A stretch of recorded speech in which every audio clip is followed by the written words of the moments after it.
Time tracking might not seem like a big deal, but when grant funding is involved, it becomes critical.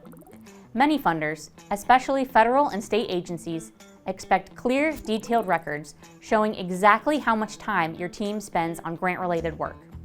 Without accurate documentation, they won't reimburse you for those costs.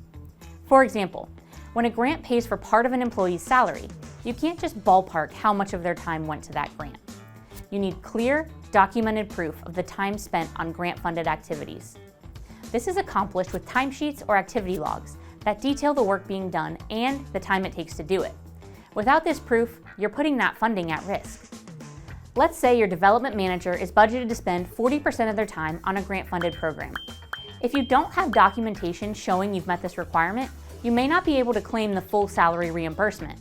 In fact, during an audit or a grant review, the funder could disallow that expense altogether.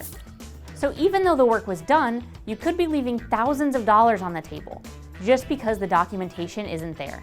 By the way, compliance isn't the only reason to track your time accurately. It also helps with strategy, because you can see what it actually takes to run your programs. That helps with budgeting for future grants, and it shows funders that your organization is responsible and data-driven. If time tracking has been an afterthought, or if it's based on end-of-the-month guesses, now is the time to tighten that up. A little extra effort can go a long way in making sure you're getting the funding you've earned. Thanks for watching Kickin' It with Corinne.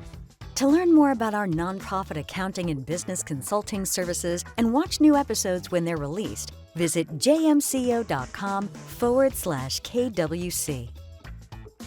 And don't forget to hit subscribe on our YouTube channel for the latest from James Moore.